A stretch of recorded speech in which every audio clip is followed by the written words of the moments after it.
बांग्लादेश की गवर्नमेंट ने अचानक से बिलियन ऑफ डॉलर्स भारत को क्यों पे करना स्टार्ट कर दिया है?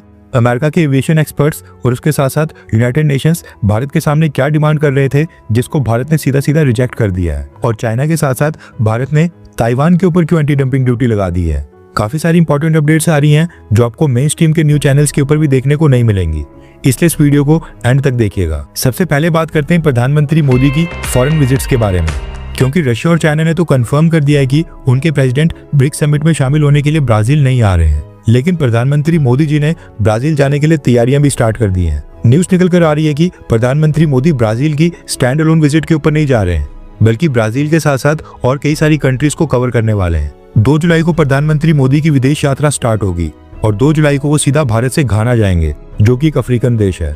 उसके अगले दिन 3 जुलाई को वो घाना से सीधा फ्लाई करके साउथ अमेरिका कॉन्टिनेंट के टॉप के ऊपर एक छोटा सा देश है ट्रिनिडैड एंड टोबैगो, यहाँ पर जाएंगे। इसके अगले दिन 4 जुलाई को प्रधानमंत्री मोदी यहाँ से सीधा अर्जेंटीना जाएंगे और उसके अगले दिन 5 को प्रधानमंत्री मोदी अर्जेंटीना से फ्लाई करके ब्राजील जाएंगे, जहां पर वो 3 दिन तक ब्रिक्स समिट को अटेंड करेंगे। ब्राजील में प्रधानमंत्री मोदी 8 जुलाई तक रहने वाले हैं और 8 जुलाई को ब्राजील से सीधा फ्लाई करके अफ्रीका के साउथ में एक देश है नमीबिया, यहाँ पर रुकने वाले हैं और फिर उसके अगले दिन नमीबिया से वो सीधा भारत आने वाले हैं। प्रधानमंत्री मोदी जी अपनी इस विदेश यात्रा में टोटल 5 देशों को कवर करने वाले हैं। नेक्स्ट अपडेट आ रही है भारत की intelligence agency research and analysis wing यानी कि रॉ के बारे में। भारत सरकार ने 1989 बैच के पंजाब कैडर के आईपीएस ऑफिसर पराग जैन सर को अगले 2 साल के लिए रॉ का चीफ अपॉइंट कर दिया है। करंट रॉ चीफ रवि सिन्हा सर का टेन्योर 30 जून को खत्म हो रहा है और उनको एक्सटेंशन नहीं मिली है, जिसके बाद 1 जुलाई से पराग जैन सर टेक ओवर करेंगे। पराग जैन सर इस समय एविएशन रिसर्च सेंटर के चीफ हैं और ये भी रॉ इंटेलिजेंस एजेंसी की एक विंग है जो कि एरियल सर्विलांस और इमेजरी इंटेलिजेंस के ऊपर फोकस करती है। एरियल फोटोग्राफी और इलेक्ट्रॉनिक सर्विलांस के थ्रू इंटेलिजेंस गैदर की जाती है। वैसे आपकी जानकारी के लिए बता दूं कि भारत की इंटेलिजेंस एजेंसीज जैसे कि रॉ, आईबी, सीबीआई वगैरह इन सब के चीफ की appointments committee of the cabinet करती है, जिसमें केवल 2 लोग होते हैं, प्राइम मिनिस्टर और होम मिनिस्टर। यानी पराग जैन सर की अपॉइंटमेंट का फैसला प्रधानमंत्री मोदी और होम मिनिस्टर अमित शाह ने किया है। नेक्स्ट अपडेट आ रही है अडानी ग्रुप और बांग्लादेश की गवर्नमेंट के बीच इलेक्ट्रिसिटी के ड्यूज और इससे संबंधित डिस्प्यूट को लेकर। रेफरेंस के लिए आपकी स्क्रीन के ऊपर आर्टिकल का स्क्रीनशॉट है। न्यूज निकल कर आ रही है कि बांग्लादेश की इंटरिम गवर्नमेंट ने जून महीने में अभी तक अडानी ग्रुप को $384 मिलियन की पेमेंट क्लियर कर दी है। टोटल $437 मिलियन बांग्लादेश की सरकार को अडानी ग्रुप को पे करने थे, यानी अभी भी अमाउंट $53 मिलियन कम है। अगर ये $53 मिलियन भी बांग्लादेश की गवर्नमेंट 30 जून तक पे कर लेती है तो $2 बिलियन में से केवल $500 मिलियन का आउटस्टैंडिंग अमाउंट बांग्लादेश की गवर्नमेंट के पास बचेगा। अडानी ग्रुप ने बांग्लादेश की गवर्नमेंट को जनवरी से जून महीने के लिए $20 मिलियन का late payment surcharge waive off कर दिया था। अडानी ग्रुप ने कहा है कि अगर बांग्लादेश की इंटरिम गवर्नमेंट अपनी कमिटमेंट के अकॉर्डिंग टाइम के ऊपर मंथली पेमेंट करती है तो वो $20 मिलियन की लेट फी उनको माफ कर देंगे। चलो गुड न्यूज ये है कि बांग्लादेश ने भारत की पावर कंपनीज के $2 बिलियन के ड्यूज में से $1.5 बिलियन क्लियर कर दिए हैं और $500 मिलियन भी बचे हैं, जबकि आउटस्टैंडिंग अमाउंट अब $5 मिलियन ही है। 75% पेमेंट आ गई है एंड अब लग रहा है कि बाकी बची 25% पेमेंट भी बांग्लादेश की इंटरिम गवर्नमेंट क्लियर कर देगी।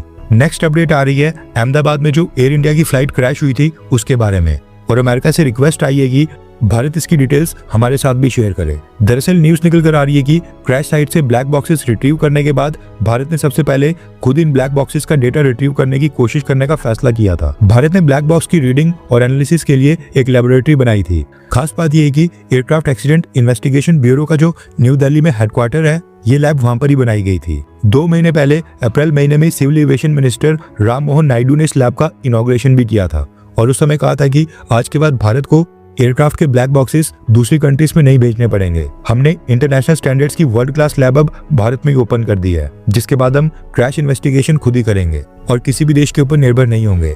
लेकिन जब एयर इंडिया की फ्लाइट 171 के ब्लैक बॉक्सेस रिट्रीव हुए तो उनको काफी ज्यादा डैमेज पहुंच गया था, जिसके कारण भारत के ऑफिशियल्स कहने लगे कि हमें इन ब्लैक बॉक्सेस को अमेरिका भेजना पड़ेगा, क्योंकि हमारी जो 2 महीने पहले शुरू हुई लैब है उसमें उतने इक्विप्ड और एडवांस्ड इक्विपमेंट नहीं है। लेकिन किसी कारण ये फैसला किया गया कि अब लैब अगर भारत में बना दी गई है तो डेटा रिट्रीव करने की एटलीस्ट कोशिश भी होनी चाहिए। और अब न्यूज निकल कर आ रही है कि भारत की इस ब्लैक बॉक्स लैब को फ्लाइट 171 के ब्लैक बॉक्स का डेटा रिट्रीव करने में एक बड़ी सफलता मिल गई है। अब डेटा एक्सट्रैक्शन और डाउनलोडिंग के बाद इस पूरे डेटा का एनालिसिस किया जाएगा और एनालिसिस कंप्लीट होने के बाद एक्सीडेंट का एग्जैक्ट कारण बताया जाएगा। इस बीच अमेरिका के US national transportation safety board की चीफ जेनिफर होमेंडी ने बोला है कि वो भारत की इन्वेस्टिगेशन का वेट कर रही हैं एंड अमेरिका ने कहा है कि वो उम्मीद करते हैं कि भारत ब्लैक बॉक्स से जो भी डेटा रिट्रीव करेगा उसको अमेरिका के साथ भी साझा करेगा। उन्होंने कहा कि भारत को अमेरिका के साथ इस डेटा को शेयर करना चाहिए। एविएशन सेफ्टी, पब्लिक सेफ्टी और इवन पब्लिक अवेयरनेस के लिए ये इंपॉर्टेंट हो जाता है कि भारत इस केस की फाइंडिंग्स अमेरिका के साथ भी शेयर करे। अब ये जो एयर इंडिया की फ्लाइट 171 थी, ये अमेरिका की बोइंग कंपनी का एयरक्राफ्ट था, इसलिए अमेरिका इसमें काफी ज्यादा इंटरेस्ट शो कर रहा है क्योंकि बोइंग कंपनी के प्लेन्स अमेरिका में वाइडली यूज होते हैं और करोड़ों लोग उनके ऊपर डेली फ्लाई करते हैं। अमेरिका कई लेवल के ऊपर भारत के साथ कोऑपरेट कर रहा है। बेशक अब हम ब्लैक बॉक्स के डेटा को रिट्रीव करने के लिए अमेरिका के ऊपर डिपेंडेंट नहीं है, लेकिन फिर भी भारत ये डेटा अमेरिका के साथ जरूर शेयर करेगा। अब वो कब होता है ये फैसला भारत सरकार का होगा। फिलहाल तो हम खुद ही डेटा एनालिसिस करके इस क्रैश का कारण पता लगाने की कोशिश कर रहे हैं। नेक्स्ट अपडेट भी इसी क्रैश से संबंधित है, लेकिन इसमें यूनाइटेड नेशंस का एंगल है। रेफरेंस के लिए आपकी स्क्रीन के ऊपर आर्टिकल का स्क्रीनशॉट है। दरअसल पिछले हफ्ते यूनाइटेड नेशंस ने क्या किया कि यूएन ने भारत सरकार को कांटेक्ट किया और कहा कि एयर इंडिया की फ्लाइट 171 की जो इन्वेस्टिगेशन और प्रोब भारत में चल रहा है उसमें यूनाइटेड नेशंस भी शामिल होना चाहता है। यूनाइटेड नेशंस ने भारत से कहा कि वो अपनी तरफ से एक इन्वेस्टिगेटर भारत को भेजेंगे, यानी भारत में भेजेंगे, जो भारत में इन्वेस्टिगेशन टीम की हेल्प करेगा। इसके बाद यूनाइटेड नेशंस की agency International Civil Aviation Organisation ने भी भारत सरकार को कांटेक्ट किया और कहा कि उनका एक इन्वेस्टिगेटर भारत में प्रेजेंट है और भारत सरकार उसको ऑब्जर्वर का स्टेटस देकर अपने साथ इन्वेस्टिगेशन में शामिल कर ले। ऐसा नहीं है कि इंटरनेशनल सिविल एविएशन ऑर्गेनाइजेशन ने प्लेन क्रैशेस की इन्वेस्टिगेशन में आज से पहले अपने इन्वेस्टिगेटर्स कभी डिप्लॉय नहीं किए हैं, लेकिन इस बार जो यूनाइटेड नेशंस और इंटरनेशनल सिविल एविएशन ऑर्गेनाइजेशन ने भारत से इन्वेस्टिगेशन ज्वाइन करने की रिक्वेस्ट की, न्यूज निकल कर आ रही है कि भारत सरकार ने इसको रिजेक्ट कर दिया है। भारत ने कहा है कि इस स्टेज में वो यूनाइटेड नेशंस या फिर इंटरनेशनल सिविल एविएशन ऑर्गेनाइजेशन या फिर किसी भी बाहरी व्यक्ति को इस इन्वेस्टिगेशन का हिस्सा बनाने की परमिशन नहीं देंगे। भारत का एयरक्राफ्ट एक्सीडेंट इन्वेस्टिगेशन ब्यूरो अभी जांच कर रहा है और ब्लैक बॉक्स का डेटा भी डाउनलोड और एक्सट्रैक्ट कर दिया गया है और जल्दी इसके ऊपर अपडेट सामने आएगी और भारत इसको लेकर जो भी अपडेट होगी वो साझा कर लेगा, ये कहना है भारत का। नेक्स्ट अपडेट आ रही है ब्रिटिश नेवी के F-35 स्टेल्थ फाइटर जेट को लेकर। रेफरेंस के लिए आपकी स्क्रीन के ऊपर आर्टिकल का स्क्रीनशॉट है। दरअसल न्यूज निकल कर आ रही है कि ब्रिटिश रॉयल नेवी और ब्रिटिश गवर्नमेंट ने F-35 को मूव करने का भारत का ऑफर एक्सेप्ट कर लिया है। ब्रिटिश हाई कमीशन ने खुद इसकी पुष्टि की है और ये बताया है कि तिरुवनंतपुरम इंटरनेशनल एयरपोर्ट के अंदर ही maintenance, repair and overall facility है, वहां पर ब्रिटिश नेवी के F-35 को शिफ्ट कर दिया गया है। न्यूज निकल कर आ रही है कि ब्रिटिश इंजीनियर्स और ग्राउंड टेक्नीशियंस की 40 मेंबर्स की एक टीम को भारत भेजा जा रहा है। जब ये लोग भारत आएंगे उसके बाद इस F-35 को इस maintenance, repair and overall facility से एक अलग हैंगर में शिफ्ट किया जाएगा, जहां पर ब्रिटेन के ग्राउंड टेक्नीशियंस इस एयरक्राफ्ट के ऊपर रिपेयर वर्क करेंगे। अब ये 40 मेंबर्स की टीम भारत कब पहुंचती है ये तो खैर पता नहीं, इसकी डेट्स ब्रिटिश हाई कमीशन ने रिलीज नहीं की है। नेक्स्ट अपडेट आ रही है भारत, ताइवान और चाइना को लेकर।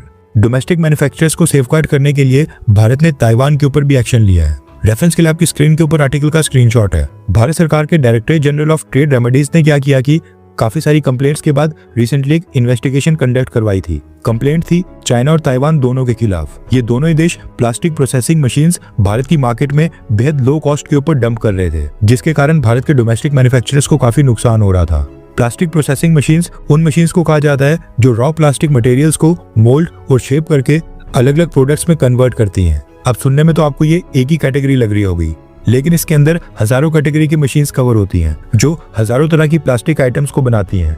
अब इस कारण से भारत के मैन्युफैक्चरर्स को काफी करोड़ों रुपीस का नुकसान हो रहा था। इसलिए अब भारत सरकार ने चाइना और ताइवान की प्लास्टिक प्रोसेसिंग मशीन्स बनाने वाली कंपनीज के ऊपर 27% से लेकर 67% की एंटी डंपिंग ड्यूटी अनाउंस कर दी है। और ना सिर्फ चाइना और ताइवान, इन दोनों कंट्रीज में जो दूसरी कंट्रीज की कंपनीज हैं जिनके ऑफिस कहीं और हैं लेकिन मैन्युफैक्चरिंग यूनिट चाइना में है, उनके ऊपर भी ये एंटी डंपिंग ड्यूटी लागू होगी। नेक्स्ट अपडेट आ रही है इजराइल से।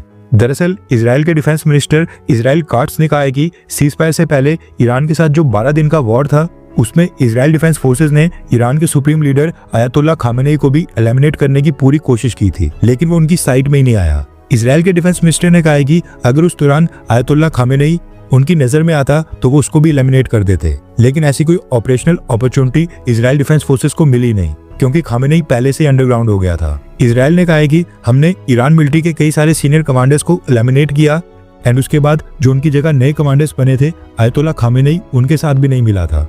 आयतुल्ला खामेनेई की लोकेशन इस बार इजराइल को पता नहीं चली और कहा जा रहा है कि इस बार आयतुल्ला खामेनेई जहां पर भी छुपा था उसके कई मीटर्स तक किसी भी इलेक्ट्रॉनिक डिवाइस जैसे कि फोन, इलेक्ट्रिक वॉच या फिर इस तरह की डिवाइसेस को ले जाने के ऊपर पूरी तरह से मनाही थी, ताकि जो लेबनान में पेजर अटैक हुआ था वो दोबारा से रिपीट ना हो और खामेनेई के कोऑर्डिनेट्स और उसकी लोकेशन लीक ना हो। वैसे देखा जाए तो अमेरिका और डोनाल्ड ट्रंप एडमिनिस्ट्रेशन ने आयतुल्ला खामेनेई को मारने और रजीम चेंज करने से मना कर दिया था, लेकिन इजराइल ने आयतुल्ला खामेनेई को एलिमिनेट करने का पूरा मन बना लिया था। और इससे पता चलता है कि जब खुद की सिक्योरिटी की बात आती है तो इजराइल अमेरिका की भी नहीं सुनता है। हर 24 घंटे के अंदर जियोपॉलिटिक्स में बड़े फेरबदलाव और उलटफेर हो रहे हैं और भारत के लिए नए चैलेंजेस आ रहे हैं। कोई देश अपने फैसले से पलट रहा है तो कोई देश ब्लैकमेलिंग के ऊपर उतर आया है। सभी देश एक दूसरे को नीचे लगाने की कोशिश कर रहे हैं। इन सब के बीच हमारा भारत किसी भी देश से पीछे न रह जाए, इसके लिए मोदी सरकार लगातार कोशिशें कर रही है। एंड भारत की foreign policy, defence news, economy और ग्लोबल अफेयर्स का सही एनालिसिस हमारे चैनल इंडियन अफेयर्स का मिशन है और ये मिशन आपके सपोर्ट के बिना अधूरा है। इंडियन अफेयर्स हिंदी के ऊपर हम सभी फैक्ट्स और डेटा बिल्कुल सरल भाषा में एनालाइज करते हैं, बिना किसी एजेंडा के। अगर आप चाहते हैं कि इंडियन अफेयर्स का सही और ऑथेंटिक एनालिसिस आप तक लगातार पहुंचे तो इस वीडियो को लाइक करें और हमारे चैनल इंडियन अफेयर्स को सब्सक्राइब करके बेल नोटिफिकेशन ऑन करना मत भूलिए। आपका एक लाइक हमारे चैनल को ग्रो करने में काफी मदद करेगा और एक सब्सक्राइब ये सुनिश्चित करेगा कि आप किसी भी इंपॉर्टेंट अपडेट को मिस ना करें। अगर आपने हमारे चैनल को पहले से सब्सक्राइब किया है तो दिल से धन्यवाद। जय हिंद, वंदे मातरम।